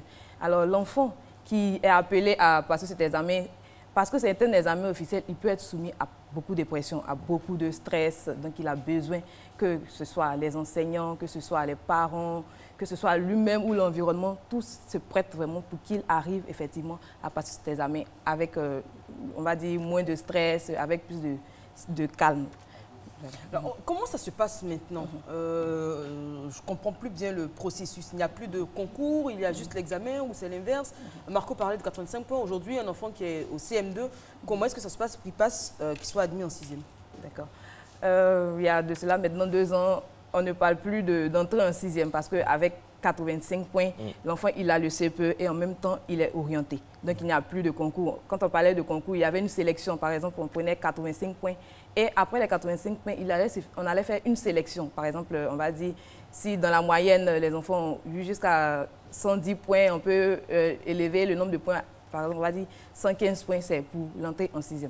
Donc avec le concours, on est plus dans la sélection. Donc c'est la compétition et simplement, l'examen, c'est dans une simple évaluation. Donc, on demande la moyenne, donc c'est 85 points. Avec les 85 points, l'enfant a le CEP et aussi, il a entré en 6e parce qu'il est orienté à partir. Alors là, nous sommes en juin, nous sommes exactement bientôt en juin, là, nous sommes le 30 mai. En ce moment précis, là, dans le programme de l'enfant, au niveau de sa préparation, qu'est-ce qu'il doit intégrer? D'accord. Déjà, il faut dire que les enseignants, ils ont eu leur part de travail. Ils ont faire le programme avec les enfants, c'est le temps des révisions. Pour réviser aussi, il faut avoir déjà visé, ce qui veut dire qu'on vient réviser quelque chose qu'on a déjà fait. Donc l'enfant va, avec l'aide de l'enseignant à l'école, ils font les révisions. Donc ils vont réviser par rapport aux épreuves du jour J. Voilà, parce que ce n'est pas tout ce qu'ils font, tout ce qu'ils ont fait durant les 9 mois qui seront, je vais dire, le jour des examens. Donc il y aura des épreuves. Donc l'enseignant organise les révisions en fonction de ce qui sera fait le jour J. Ça, c'est ce qui est de la part de l'enseignant. Il faut dire aussi que l'enseignant, une fois qu'il finit les révisions, ils vont, par exemple, à la veille ou à l'avant-veille de l'examen, donner les convocations. Lorsque ceux-ci donnent les convocations, ils vont parler à l'enfant. Ils vont les rassurer parce qu'ils ont besoin, les enfants ont besoin de savoir qu'est-ce qui se passe. Les enseignants doivent rassurer les enfants, par exemple, sur le fait de leur dire qu'il y aura des agents de police. Ne vous effrayez pas, ne soyez vraiment pas apeurés. Ils sont là pour votre sécurité, pour vous aider. Ils vont leur donner quelques consignes, comme arriver à l'heure, ne pas tricher, parce qu'effectivement, si vous trichez, vous serez soumis à des sanctions. Donc, ils prennent le temps de discuter avec les enfants. Et maintenant, je vais dire, on arrête avec l'enseignant. C'est maintenant les parents qui vont prendre le dessus parce que l'enfant les retrouve à la maison. Les parents, eux aussi, peuvent aider l'enfant, déjà, intellectuellement et physiquement. Ils vont déjà commencer à réviser avec l'enfant. Ils peuvent l'aider à s'organiser, pourquoi pas, comme on le disait. Il faut donner un rythme de travail à l'enfant, il faut lui donner des habitudes, afin que celui-ci puisse étudier, même en l'absence des parents. Dans le cas où le parent est là, il va aider l'enfant à réviser. Il peut répéter avec lui, l'aider à retenir les dates, les règles, tout ça. Relire plusieurs fois, voilà. Relire plusieurs fois avec l'enfant pour s'assurer que rien ne reste incompris. Voilà. Après cela, il va aussi rassurer son enfant. Avec je vais dire, la fin des cours, la fin de l'année, il y a les examens, il y a déjà assez de pression, donc le parent ne va pas encore ajouter son stress à celui de l'enfant. Donc, il va prendre le temps de rassurer son enfant pour le préparer mentalement. Il faut l'encourager, il faut lui faire des compliments parce que les jeunes gens sont très sensibles à des encouragements. Donc, vous voyez un enfant qui passe son temps à étudier, le parent ne s'implique pas, mais il se demande, est-ce que même papa a confiance en moi? Ça peut arriver. Il a vraiment besoin que le papa s'intéresse à ce qu'il fait. Il a besoin de venir expliquer à papa, tiens, je ne comprends pas telle chose. Il va dire, peut-être va voir un frère, va voir ton maître de maison, je ne sais pas. Voilà. Petit à petit pour que celui-ci se sente bien. Voilà. Alors, on ne s'arrête pas aux parents. Il y a aussi l'enfant qui est lui-même l'acteur principal. Il doit lui-même se connaître. Comment? Tout simplement. On va parler de ses cours. Il sait qu'en fonction de tout l'enseignement qui a été donné durant ces 9 mois, il a des points faibles. Donc, il va prendre le temps aussi de travailler seul. Il ne va pas tout le temps travailler avec quelqu'un. Il doit avoir un temps personnel de travail. Il va travailler, il va réviser, il va faire des exercices nouveaux. Tout cela participe à sa préparation. Très bien. L'environnement, bon, si on a des frères et des sœurs, on sait qu'il y a le petit dernier qui passe l'examen du CEP. Comment on l'entoure, comment on l'encadre, comment on l'encourage? D'accord. Déjà, il faut dire qu'on est tous, par exemple, dans un même milieu, on sait qu'il y a assez de pression. Donc, on va aider l'enfant à moins stresser. Ça, c'est le plus important. Mentalement, je veux dire, il peut passer des heures de cours. Et s'il est stressé, il n'a pas confiance en lui, ben, c'est sûr qu'il va droit dans le mur. Donc, on va aider l'enfant, on va lui dire que tu peux y arriver, on va travailler un peu avec lui, on va sortir avec lui aussi, on va rire avec lui, on va écouter de la musique, le temps qu'il oublie au moins ce stress-là. Parce que c'est vraiment le fait de savoir qu'on sera soumis à des épreuves. Je vous assure qu'on commence à avoir la gorge nouée, mal au ventre, tous les symptômes du stress commencent à venir. Donc, tout le monde participe, bien sûr, à ce que le tout petit qui est au CM2, voilà, quand l'enfant a 2 de moyenne pendant toute l'année scolaire, il a 2-3. Bon, il y a le CEP qui arrive. Mais vous ne croyez pas au miracle? On espère qu'il y aura un miracle, mais on est un peu réaliste quand même. Déjà, pour un parent qui sait que son enfant a eu 2 de moyenne durant toute l'année, il devait déjà prendre des dispositions. Ce n'est pas, je vais dire, à 1 semaine des examens maintenant qu'il va... C'est vrai que les miracles... Mais il y a des enfants spécifiques qui ne sont pas bons pendant l'année scolaire. On les appelle généralement, entre guillemets, bien sûr, des tocards. Ils ne sont pas, comme dans toutes les classes d'ailleurs, mais le jour de l'examen, mais il y a une lumière qui vient dans le 16 août et puis bon, l'enfant... Une lumière jaillit, Jésus arrive. Non, à l'inverse également de ce que Marco est en train de dire, il y a des enfants qui sont très bien à l'école et le jour de l'examen, ça ne marche pas. Dans tous les cas. Et même pendant tout le cursus, au BEPC, au bac, il y a des meilleurs élèves, les meilleurs de la classe qui échouent et personne ne comprend rien. Personne ne comprend. Ça arrive, c'est quoi? C'est dû au stress le jour de l'examen, on se laisse dépasser. En fait, c'est la peur de l'échec. Un excès aussi de confiance peut induire cela. Donc, il ne faudrait pas aussi... Souvent, quand on est devant une épreuve qu'on a déjà traitée, on se dit, oh, mais c'est sûr que je vais vraiment donner le meilleur de soi. L'attitude, c'est de faire comme si vous n'avez jamais vu le sujet et de prendre patience, de traiter le sujet intégralement, vraiment de toutes les manières pour que vous ayez une bonne note. L'excès de confiance aussi nuit. Voilà, la peur de l'échec, il faut se dire que je peux y arriver, je vais y arriver et ça va aller. Déjà que le stress, même pour les personnes d'un certain âge, c'est compliqué à gérer. Eva peut en témoigner. Je suis une personne d'un certain âge. Non, je veux dire par rapport aux enfants de 9 ans, 10 ans. Et donc, imaginez pour les enfants, déjà, c'est une dose de stress parfois qu'on ne sent pas, qu'on ne voit pas, mais c'est terrible. Hein. Et puis, c'est le premier examen. Comment je me souviens que quand on passait le CEP, c'était à Boaké, il y a un enfant qui avait fait pipi sur lui. En 2012. Oui. Un enfant qui avait fait pipi, tellement il était stressé. Ce sont des choses qui peuvent arriver. C'est pourquoi tout au long des 9 mois, il faut aider l'enfant. Il faut lui dire, il est possible d'avoir des manifestations, mais à lui de prendre en charge ses émotions. C'est très, très important. J'ai un scoop pour vous. Non, du tout. D'accord. Et puis aussi, j'aimerais ajouter, j'aimerais dire simplement aussi, c'est vrai qu'il y a des enfants qui ne sont pas très forts à la base, mais je veux dire que c'est petit à petit. Oui. Quand on est des choses, on acquiert. On apprend petit à petit, ce n'est pas, je vais dire... inné. Ce n'est pas inné, voilà. Il faut créer vraiment un cadre propice pour que l'enfant aussi se donne. C'est vrai que vous pouvez tout faire humainement. Maintenant, il y a aussi la part de l'enfant. Donc, il faut emmener l'enfant à comprendre et à se donner, à aimer ce qu'il fait. C'est sûr qu'on aura de bons résultats. Et puis aussi, j'aimerais attirer l'attention vraiment sur le comportement des parents. Le jour des examens, ils sont nombreux. C'est vrai qu'il y a des enseignants, il y a tout. Mais souvent, même après le top de parents, une fois que les épreuves vont commencer, il y a des parents qui sont encore là. On se demande bien, mais pourquoi ils sont là? C'est pas parce que les enfants sont plus petits ou c'est pas, on ne peut pas dire c'est parce qu'ils veulent intervenir si il y avait par exemple un malaise. Moi, je dirais qu'ils n'ont pas besoin d'être là après le début des épreuves. Voilà. Ils ont besoin que l'enfant, vous avez accompagné votre enfant, l'enfant se sent rassuré, il sait que vous êtes là, vous comptez sur lui, vous êtes là pour le soutenir, mais après le top départ, ils sont priés de rentrer pour ne pas influencer l'enfant ou penser qu'ils vont aller peut-être corrompre. Voilà, ce n'est pas bien. Les parents doivent être un modèle. Merci beaucoup. Merci Méliane. Merci Laure Méliane. On en profite donc pour souhaiter bonne chance à tous ces petits anges qui vont passer le CEP. Voilà, et qui vont devenir des bosseros, comme on dit. Ils passeront en 6e, les bleus, blancs, le kaki, pantalon. Voilà, c'est un autre univers. Et puis, on va faire un gros bisou à notre puce également, Noraline Gouvoy. Eh oui, j'ai des infos. Hein. La fille de Marco passe le CEP cette année. On te fait de gros bisous. Et puis, bon, vu le peur que tu as, on sait que ça va passer crème. Ça va passer. Voilà, gros bisous. Vous travaillez sur... Okay. Merci encore. Je vous en prie. Allez, nous allons maintenant aller pour la thématique. On est très heureux d'annoncer donc pour cette thématique notre spécialiste en droit, Eva, qui n'est autre que monsieur Maître Koné Kiobien. Et avec lui, on parle d'un sujet que vous aimez beaucoup. Vous aimez beaucoup le monde du sport, tout ça, footballistique. N'est-ce pas, Eva? On y va? Exactement, on va parler des contrats des footballeurs. C'est parti, jingle, éléments, et puis on se retrouve juste après.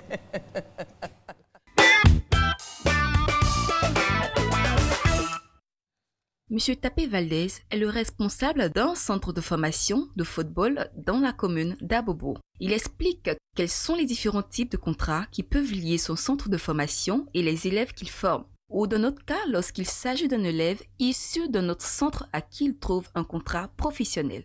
On peut avoir un contrat avec un autre joueur qui vient d'ailleurs, qui a tous ses papiers d'un autre centre de formation ou un autre club. Si nous trouvons un marché pour lui, nous faisons un contrat avec lui pour dire jamais si ces joueurs signent dans tel club, voilà tel pourcentage que nous avons.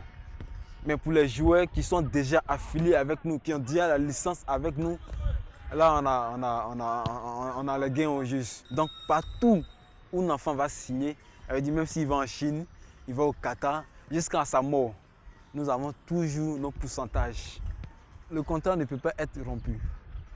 Ça ne peut jamais être rompu. En condition que ce joueur ne joue plus. Grâce à son centre de formation, M. Balé Bossé Rodrigue vient d'obtenir un contrat avec un club européen. Les partenaires en Europe, donc ce sont eux qui sont venus organiser un test. Dans ça, j'ai été retenu. L'ex-footballeur international Cyril Domoro explique de manière plus détaillée les différents aspects d'un contrat de footballeur professionnel. Monsieur Domoro, pour illustrer cette réalité des contrats de football, parle de sa propre expérience au club Inter de Milan en Italie. Le contrat définit le salaire du joueur. Le contrat définit les avantages du joueur. C'est-à-dire, dans son contrat, le joueur peut demander à avoir un logement, que le logement soit pris en compte par le club. Le joueur peut demander au club de lui mettre une voiture à disposition. Le joueur peut demander une prime à la signature qui équivaut à pratiquement à 10% du salaire que le joueur va toucher l'année. Il y a les bonus par nombre de matchs joués. Si le joueur a signé pour 2 ans, mis à part le contrat, il peut avoir un avenant qui peut dire que quand le joueur a participé à tel nombre de matchs, le joueur il a automatiquement une année supplémentaire dans son contrat. Il y a aussi des contrats où l'avenant dit quand le joueur a fait un tel nombre de matchs, il a une prime. Le contrat, c'est un accord entre 2 parties. Donc le club aussi a ses droits qui sont dans le contrat. Le monde du football est un milieu où il y a énormément d'argent. En effet, les clubs de football se bagarrent sans cesse pour obtenir les joueurs de talent. Les footballeurs sont engagés dans des clubs et des centres de formation à partir de différents types de contrats. Les règles qui s'appliquent au contrat de travail du footballeur ne semblent pas être les mêmes que dans le monde du travail classique. Maître Koné, bonjour. Rebonjour. Bonjour. Très heureux de vous retrouver. Moi également. Aujourd'hui, nous sommes dans un thème peut-être inattendu pour certains téléspectateurs. D'ailleurs, vous pouvez nous envoyer des questions à tout moment, www.rti.ci, Matin Bonheur, sur notre compte Instagram, sur notre compte sur Twitter également. Alors, qu'appelle-t-on joueur professionnel de football? fait, le joueur professionnel de football, vous ne verrez ça dans aucun code. C'est la Cour de cassation française qui a défini le joueur professionnel de football. Pour la Cour, est footballeur professionnel, le footballeur employé pour exercer à titre exclusif ou principal son activité en vue des compétitions. Marco est animateur à la RTI. S'il est le capitaine du FC ou Yafodougou, FC quelque chose, prenez un village là-bas. FC Timilekro. FC Timilekro, il n'est pas joueur professionnel de football. Le joueur professionnel de football, c'est celui qui met exclusivement ou à titre principal son activité, ses compétences au service d'un club dans le cadre footballistique. Il ne joue qu'au football. Il a un contrat de sportif professionnel. Le contrat de sportif professionnel, c'est l'objet de notre thématique aujourd'hui. Oui. Qu'est-ce qu'un contrat de sportif professionnel dans le cadre du footballeur, pardon, ce sera un contrat de travail de footballeur professionnel. Quelles sont les caractéristiques de ce contrat? Bon, les caractéristiques de ce contrat, il faut dire que en dehors de ce que le contrat de footballeur professionnel a des caractères propres, c'est d'abord un contrat de travail. Tout d'abord, un contrat de travail. Et les caractéristiques ordinaires du contrat de travail, les liens de subordination, la rémunération et la prestation qui est mise à la disposition d'un employeur existent.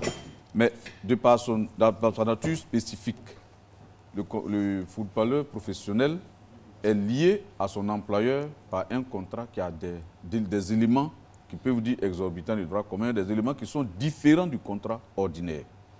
Nous avons par exemple la forme. Il faut absolument que le contrat de footballeur soit écrit. Ça, c'est obligatoire. Ce n'est pas comme en matière de contrat ordinaire où on peut embaucher oralement. Le contrat de footballeur professionnel doit être écrit. En plus de cela, vous ne verrez jamais de contrat à durée indéterminée en matière de football. Le contrat est toujours à durée déterminée. C'est un CDD. Et il ne peut excéder 5 ans, sauf lorsque le mineur, je vous en parlerai un peu devant, dans certaines circonstances bien précises. Donc ça veut dire que vous ne pouvez pas être lié à un club pour 6 ans. Ce n'est pas possible. Sauf des cas spécifiques dont je vous parlerai.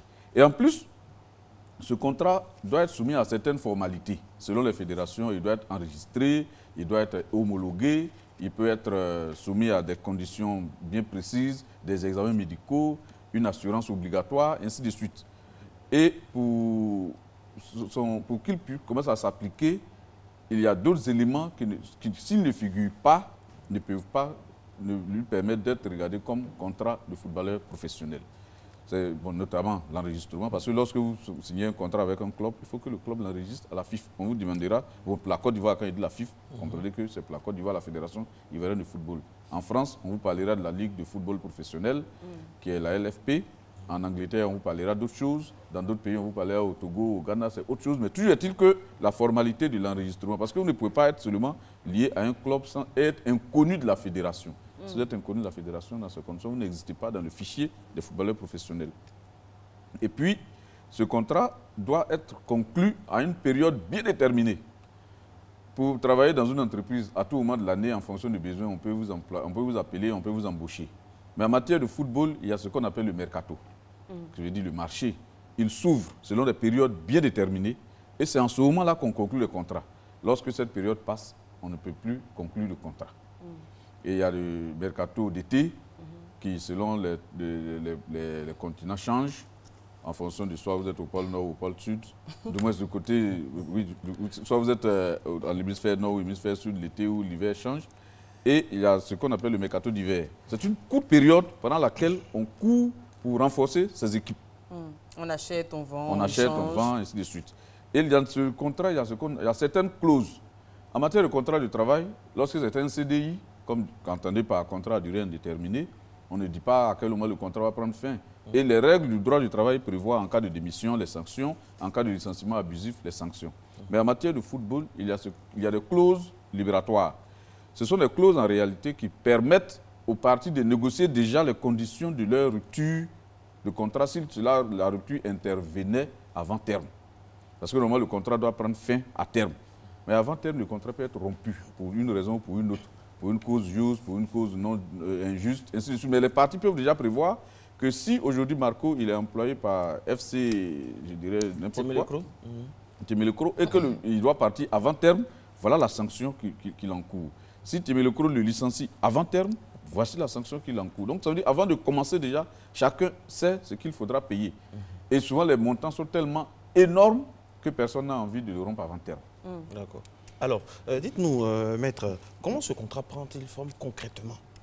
Le contrat? Le contrat, concrètement, ça rentre en vigueur. Comment le joueur ou la joueuse, parce que c'est pour un joueur ou une joueuse, hein, parce que le footballeur, il quitte un pays, un centre de formation, il va dans un autre pays, les législations parfois ne sont pas les mêmes. Ah, vous parlez du contrat de footballeur international. Oui. Mais en réalité, il y a, au-delà de toute règle nationale, il y a les règles supranationales, qui sont les règles de la FIFA. D'accord. Et la FIFA a imposé des clauses qui obligatoirement doivent figurer dans un contrat de joueur professionnel. Ce qu'on appelle les clauses type. Il y a le contrat type de la FIFA. Mais malheureusement, je vous dis, malheureusement, c'est vraiment écœurant. Tout à l'heure, vous avez vu M. Cyril Doumourou, c'est le président de l'association des footballeurs ivoiriens. En Côte d'Ivoire, on n'a pas encore pu faire passer ce contrat dont les clauses sont imposées par la FIFA. Le contrat a été rédigé, proposé à la FIFA. On nous a donné toutes les... Quand je dis on, en réalité, M. Koné Kiobien est aussi spécialiste des questions de football et conseiller juridique de l'association de footballeurs ivoiriens. Je siège à la commission juridique de la Fédération internationale de football professionnel. Et ceci a permis de rédiger un contrat pour le compte de ces footballeurs nationaux. Mais jusqu'aujourd'hui, aucun club, bon, en dehors certainement de certains 2 ou 3 grands clubs qui ont pu introduire, n'ont pas attendu que l'AFI, qui est l'association de footballeurs ivoiriens, aille leur proposer ce contrat, qui l'ont adopté. Mais la plupart de nos clubs n'ont pas encore adopté ce contrat. C'est le contrat que vous aurez en Côte d'Ivoire, si jamais il est adopté. Vous allez en Angleterre, ces mêmes clauses existent. Vous allez en France, ces mêmes clauses existent. En Italie, ces mêmes clauses existent. Au Mexique, ainsi de suite. Partout où vous allez, la FIFA a imposé des clauses types qui doivent figurer dans les contrats. Donc, il n'y a pas de dépaysement. Le joueur qui, normalement, est soumis à une législation conforme aux règles de la FIFA dans une fédération donnée, s'il change de fédération, il ne sera pas du tout dépaysé parce que les clauses types qui sont imposées par la FIFA sont uniformes pour tous les États, pour toutes les fédérations. Malheureusement, la Côte d'Ivoire n'a pas encore pris en marche le train du contrat type de la FIFA. C'est bien dommage, on espère que ce sera résolu. Oui. Alors, comment ce contrat prend fin? Est-ce que c'est le joueur qui décide de quitter le club parce qu'il ne s'y sent plus bien, ou est-ce que c'est le club qui décide que le joueur ne répond plus à ses attentes, ou comme par miracle, d'un commun accord, on décide de mettre fin à ce contrat? Non, le contrat peut arriver à terme. Il y a 2 situations. Soit le contrat prend fin à terme. Eva a conclu un contrat de joueuse professionnelle avec Barcelone. BOMI FC. BOMI FC. Bon, encore qu'il faut que le BOMI FC soit membre de la Ligue professionnelle. Oui, oui, oui. Et reconnu par les plus hautes instances. Et le contrat arrive à terme. Vous avez conclu pour 3 ans. Les 3 ans arrivent. Il n'y a pas de problème. Vous vous séparez à l'amiable. On se serre la main. Merci, vous avez été chez nous. Et vous allez peut-être aller dans le club qui est proposé par Marco, ainsi de suite. Mais il arrive des moments où le contrat peut être rompu pour juste cause. Avant terme, pour juste cause. Et cette juste cause est souvent prévue par les parties. Et il arrive des moments où le contrat peut être conclu sans juste cause. Sans juste cause. Un joueur professionnel qui se rend compte qu'il peut gagner mieux ailleurs, il décide de partir avant terme. En ce moment, il va payer une indemnisation au club. Je vous prends par exemple le cas de l'arrêt Webster qui a été rendu le 30 janvier 2008, où il a été demandé aux joueurs il a été dit clairement que le joueur qui rompt le contrat avant terme est tenu d'indemniser le club dans lequel il joue. Et peu importe les raisons. Peu importe les raisons. Mais vous mettez fin à un contrat avant terme. Naturellement, il y a une sanction. Cette inexécution, cette rupture unilatérale du contrat donne forcément droit à des sanctions, donne forcément droit à indemnité. Et on calcule. Parfois, ce qui est intéressant dans l'arrêt Webster dont je vous parle, c'était la durée qui restait. La juridiction qui a rendu la décision a été claire. Lorsque vous avez rendu votre contrat avant terme, vous êtes tenu de payer à votre club tout ce qui devait être perçu par vous pour le restant du contrat à courir. Ah, d'accord. Ah oui, puisque vous avez conclu un contrat où vous êtes payé peut-être à 50 millions par mois sur 3 ans, Et au bout de 6 mois, vous dites non, il y a l'autre qui me propose mieux. Mais imaginez-vous s'il n'y avait pas ces garde-fous. Les joueurs, ça allait des électrons libres. Chacun allait courir partout où il faut. Et donc finalement, les clubs les 50 millions sur 2 ans et demi à venir. À venir. Et ce n'est pas toujours ce que il y a des conditions plus drastiques parfois. Oui. Il y a des conditions plus drastiques, aussi bien pour les clubs que pour les footballeurs. Et parfois, ça nous emmène même au TAS, au tribunal arbitral du sport. Bon, en fait, le tribunal arbitral du sport, ça, c'est l'organe de recours. Sinon, il y a d'abord la cour de règlement des litiges. Il y a d'abord la commission de règlement des litiges, qu'on appelle le CNL. Mais en plus de ça, maintenant, le TAS vient comme organe de recours et il rend ces décisions-là. Mais contrairement à ce qu'on pense, les arrêts les plus marquants dans le milieu du football ne sont pas ceux qui ont été rendus par le TAS. En fait, c'est la Cour européenne des droits de l'homme qui a rendu beaucoup d'arrêts depuis l'arrêt Bosman sur la libre circulation. Ce qui est intéressant, il faut savoir que le football est étroitement lié aux droits de l'homme.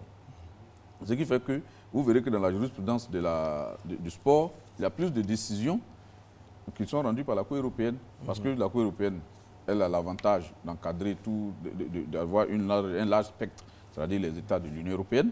Et en plus, saisir une cour, ça coûte moins cher que saisir un organe de règlement des litiges qui peut être un organe arbitral. Alors, on entend souvent des chiffres. Là, tout à l'heure, on parlait de 50 millions. J'ai vu les yeux d'Eva qui brillaient là. Quand il s'agit d'argent, je suis pris. Rassurez-vous, je le sais. Alors, dites-nous, docteur, enfin, docteur du droit, j'aimerais savoir, on entend souvent des chiffres ronflants. Le footballeur a signé un contrat au FC Tontonton, il va avoir 100 millions. Qu'est-ce qui vient aux joueurs? On parle parfois de primes à la signature, on parle de bonus, on parle parfois de joueurs qui ne s'appartiennent plus, mais qui appartiennent à un conglomérat de sociétés. La pièce de tension, voilà, et dites-nous tout, docteur. Bon, quand vous dites docteur, c'est peut-être une prémonition. Si un jour je suis docteur... Le doctorat est en cours. Justement, je vous inviterai à la soutenance. Donc, ici, le football, comme on l'a dit dans l'élément, le football draine énormément d'argent. Vous savez, lorsque vous arrivez à une conférence internationale, qu'on vous montre le budget de toutes ces compétitions, comme l'UEFA... Quand vous dites beaucoup d'argent, vous parlez de la Côte d'Ivoire ou bien de l'étranger, de l'Europe? En général. En général, c'est l'étranger. Bon, quand je dis l'étranger, c'est par rapport à la Côte d'Ivoire. Enfin, je veux dire, il y a une concentration, concentration financière dans certains domaines bien déterminés, dans certaines parties du globe. D'accord. Bien déterminés. L'UEFA, on sait toujours que c'est l'union la plus riche en matière de football. Et lorsque vous regardez le budget d'une Coupe du Monde, vous savez combien ça fait. Le budget d'une Coupe d'Afrique, vous savez combien ça fait. Les primes, c'est énorme. Et à la signature, mais ce qu'il y a, malgré ça, vous allez entendre que les clubs sont très endettés. C'est des choses, c'est contradictoire, mais c'est cela. Les clubs sont très endettés, mais les joueurs sont très riches. De grosses sommes circulent, les joueurs sont bien payés. Ce n'est pas de la fiction, c'est de la réalité. Mais seulement c'est une petite partie des footballeurs qui engrangent ces sommes, pendant que la majeure partie, je ne dis pas qu'ils croupissent dans la misère, ce serait trop de le dire, mais n'ont pas ce moment, n'ont pas ces mêmes moyens. Exactement. Mais dans le contrat, ce qui est dit doit être payé. Parce que vous savez, le football aujourd'hui, il est devenu, le footballeur est le gladiateur des temps modernes. L'équipe de football, c'est peut-être, je vous dirais, dans l'Antiquité où on avait des armées fortes qui se battaient à tour de bras. Mais aujourd'hui, quand vous voyez une équipe de football, ce qui est derrière, c'est toujours tout un État, c'est un élan patriotique, c'est un élan de solidarité, c'est une force, une énergie qui se dégage derrière le footballeur. Oui, maître, concrètement, le jeune vient, il gagne combien? Quand on dit il y a une prime à la signature, dans le contrat, quelle est sa part? Qu'est-ce qu'il touche? Non, mais s'il a une prime à la signature, c'est la prime à la signature du joueur. C'est le joueur qui a signé. C'est pas son agent. Oui. Qui voit ces choses-là de loin. Quand on dit, Marco doit signer un contrat dans le club que dirige Maître Koné. Bon, un jour, certainement que j'en dirigerai. Si on vous dit prime de signature, tel montant, mais c'est ce montant, c'est à vous. Alors, donc, maître, quand on dit par exemple qu'un joueur a été acheté pour la somme de 800 millions d'euros, par exemple. Non, les 800 millions d'euros, ce n'est pas pour lui. Ben voilà, c'est dans le cadre d'un transfert, ce qu'on appelle l'indemnité de transfert. Et aujourd'hui, cette indemnité de transfert, la FIFPro dont je vous parlais, la Fédération internationale de football professionnel, a déposé un recours pour dire qu'il faut commencer à plafonner ces indemnités de transfert. Parce qu'on se rend compte que seuls quelques clubs réussissent à avoir les meilleurs, pendant que d'autres qui n'en ont pas les moyens ne peuvent pas s'acheter les talents de ces élites, de ces vedettes qui peuvent faire que les jeux peuvent être équilibrés. Vous constatez que très souvent, dans le carré d'as, c'est toujours les mêmes clubs. Lorsque vous regardez, c'est des clubs riches et qui peuvent se permettre certains types de joueurs. Et aujourd'hui, la décision n'a pas encore été rendue, mais on s'est rendu compte que contrairement à la liberté de circulation qui avait été faite légalement, aujourd'hui, on se rend compte qu'il y a une liberté de circulation qui est faite économiquement. Les joueurs ne peuvent pas toujours tous aller. Chacun joue pour gagner sa vie, chacun joue pour gagner de l'argent. Donc, il ne peut pas, même s'il est adulé quelque part, qu'il ne gagne pas beaucoup d'argent, il ne peut pas continuer. Donc, il est obligé d'aller vers les clubs qui payent mieux. Et donc, c'est une réalité, comme vous le dites. Quand on vous dit tel montant c'est pour le joueur, et c'est effectivement pour le joueur, tel montant est pour le joueur, mais il arrive d'un moment où on dit l'indemnité de transfert, là c'est pour le club. Et l'agent, dans tout ça, il gagne quoi? L'agent du joueur? Bon, l'agent du joueur, lorsque le contrat, bon, j'ai omis de le dire tout à l'heure, lorsque le contrat est fait par l'intermédiaire d'un agent, cet agent le nom de cet agent doit figurer sur le contrat et c'est le club qui paye l'agent. Et au niveau de la FIFA, on a imposé la rémunération des agents qui ne peut pas aller au-delà de 10% des gains du joueur. Et lorsque le contrat a été signé grâce à un mandataire judiciaire, grâce à un mandataire sportif qui est très souvent un avocat, c'est le joueur qui paye l'avocat parce que c'est son client.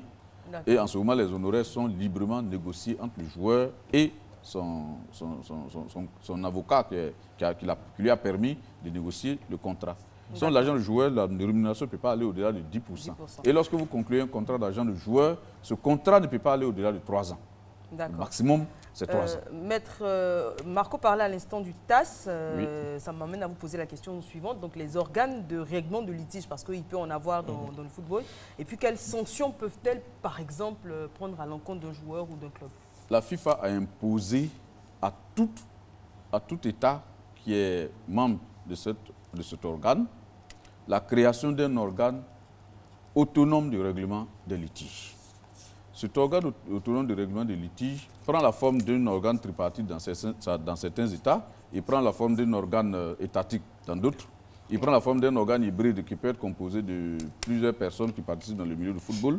Mais en Côte d'Ivoire, malheureusement, et encore, je le dis encore malheureusement, la Côte d'Ivoire n'a pas d'organe spécifique de règlement des litiges sportifs, de règlement des litiges en matière de football.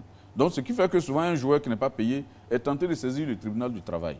Or, dans les règles de la FIFA, il est bien dit que les litiges entre joueurs et footballeurs relèvent des organes d'autres organes que le tribunal du travail.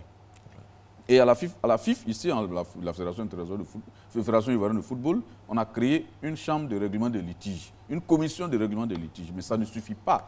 La FIFA est l'émanation des clubs. Les joueurs ont un syndicat aujourd'hui qui est l'association des footballeurs ivoiriens. Et aujourd'hui, permettre à l'une des parties, c'est-à-dire que c'est comme le patronat qui a en son sein une instance pour régler les litiges entre travailleurs et employeurs. Mais le patronat, c'est les employeurs. Mais quelle décision le patronat va prendre? Donc pendant longtemps, jusqu'à ce que la dernière commission prenne vraiment ses responsabilités pour prendre des décisions courageuses, et ça je le reconnais, je le dis, pendant longtemps, cet organe est resté dans l'immobilisme. Parce que les clubs, naturellement, phagocytent l'organe. Mais aujourd'hui, il est nécessaire, et c'est une règle obligatoire de la FIFA, cet organe autonome doit exister. Et sur le plan international, il y a des organes, étatiques internes. Mais maintenant, lorsque ça ne va pas, on va à ce qu'on appelle la chambre de résolution des litiges de la FIFA. Et lorsque, là-bas, la chambre de résolution des litiges, l'affaire échoue, on va maintenant au tribunal arbitral du sport, qu'on appelle le TAS. Bon, le TAS, c'est ce qui est le plus connu. Plusieurs personnes ne savent pas que c'est un organe de recours. Sinon, le premier organe, c'est la commission de règlement des litiges, la chambre de résolution des litiges de la FIFA. Mais il faut dire que c'est un facteur limitant. La saisine est très chère. La saisine étant chère. C'est un organe d'arbitrage. Or, l'arbitrage, vous savez, c'est un type de juridiction dont les coûts ne sont pas à la portée de tous. Parlons de litige, maître. Il y a un cas là que j'ai vu comme ça, qui est très viral en ce moment. C'est un joueur ivoirien qui évolue au National Al-Ali, qui est allé à l'étranger et qui demande à son agent, lui restant à l'étranger, le joueur resté à l'étranger, il demande à son agent de résilier son contrat. C'est viral, c'est sur les réseaux sociaux. Il demande à son agent de résilier son contrat. Quel contrat? Le contrat d'agent ou bien le contrat avec le club? De résilier son contrat avec le club. Mais cela dépend qu'est-ce que le club a pu faire. Si le club a manqué à l'une des clauses du contrat, on peut résilier. Vous vous souvenez, il y a un joueur célèbre ivoirien qui était allé dans un pays d'une partie qui est parti de l'ouest à l'est. Je ne vous dirai, tout le monde l'a su. Et quelque temps après, il a dû revenir. Parce que simplement, ceux qui ont conclu le contrat avec lui n'ont pas respecté les obligations, les engagements. Si vous ne payez pas un joueur, il n'est pas tenu de rester. En ce moment-là, c'est l'une des causes qu'on appelle cause juste. Le contrat peut être rompu avant terme parce que vous n'avez pas respecté l'une des conditions premières de votre contrat, c'est la rémunération. Et les agents de joueurs qui envoient des enfants, des gens, enfin, à l'extérieur. On a le cas de cet Ivoirien qui est parti donc en France et qui est resté à l'aéroport pendant toute une journée. Parce qu'on lui avait... En fait, il y a des agents aussi, c'est le moment de le dire, qui font miroiter des choses à des parents, avec la complicité de parents qui sont aussi pressés de voir leurs enfants aller quitter les centres de formation et aller à l'extérieur. J'allais y venir. Quand vous dites agent, l'agent c'est qui? Ce n'est pas celui qui se présente devant vous un matin pour dire « je m'occupe de votre enfant ». L'agent doit avoir un contrat spécifique. Voilà. Et à l'époque, il y avait ce qu'on appelle les agents FIFA qui étaient bien réglementés. Malheureusement, aujourd'hui, il y a une liberté qui est laissée telle que tout le monde peut être agent. Est-ce qu'il y a une formation pour être agent de football? En principe, il y a une formation pour être agent, sauf si vous êtes avocat. Si vous êtes avocat, vous êtes automatiquement agent. Vous êtes habilité, très bien, c'est le mot que je cherchais. Vous êtes automatiquement habilité à pouvoir, il n'y a pas de souci, il sera rendu mieux avant que la fin de l'émission. Donc je dirais, vous êtes habilité à pouvoir représenter un joueur dans la négociation d'un contrat de footballeur. Mais il se trouve que malheureusement, c'est ce qu'on appelle les passeurs des temps modernes ou bien les négriers des temps modernes qui prennent des enfants en masse, qui les font sortir du pays, qui les délaissent dans les aéroports, qui les délaissent dans des pays inconnus. Mais je vous dis, avec l'AFI, nous avons pu constater qu'il y a même des Ivoiriens au Vietnam, en Thaïlande, aux Philippines, qui sont allés jouer au football. En Moldavie, tout ça. Et tout ça, ce sont des enfants qui sont délaissés à eux-mêmes. On les prend, c'est des négriers à la limite. Ils veulent à tout prix, sont prêts on prend les enfants. Ce sera pour conclure, maître, parce qu'on a plus suffisamment de temps. On prend les enfants, on les met dans un avion, on les délaisse dans la nature, au motif qu'on n'a pas pu trouver le club à eux, alors qu'on a dit aux parents de payer des sommes faramineuses pour les faire partir en Europe pour jouer au football. Et ça, c'est extrêmement grave. Ce n'est pas ça l'agent de football. L'agent, c'est un professionnel qui se charge de rechercher des clubs, qui se charge d'encadrer le joueur pour la conclusion de son contrat. Très bien. Et malheureusement, en Côte d'Ivoire, ce n'est pas le cas toujours et ça continue. Je pense que les organes, les instances du football ont aussi leurs responsabilités. Parce qu'un enfant qui doit sortir, il faut bien dire dans quelles conditions il doit sortir du pays. Malheureusement, le sujet est passionnant. Oui, on sera obligé de conclure sur les parents aussi. Il y a certains parents qui inciter les parents à être beaucoup plus regardants sur ce qui se passe autour. C'est vrai qu'on veut que les enfants soient de grands footballeurs, des Didier Drogba, des Eto'o Fils, ça fait rêver. On les pousse mais pour un Didier Drogba, il y a au moins 1000 footballeurs qui végètent dans l'ombre et qui vivent dans des conditions très, très, très difficiles. Et ça, voilà. Et peut-être qu'on reviendra sur le sujet. Ce sera donc à l'appréciation de Kadi Fadiga, à qui on fait un gros bisou, qui est la rédactrice en chef de cette émission. Et également Christelle Akoussa qui a signé la réalisation. Merci Eva, merci Maître. On se retrouve avec beaucoup de plaisir demain, toujours avec le chant du coq, avec la réalisation. Christelle Akoussa, ciao, ciao, bonne journée sur RTI 1.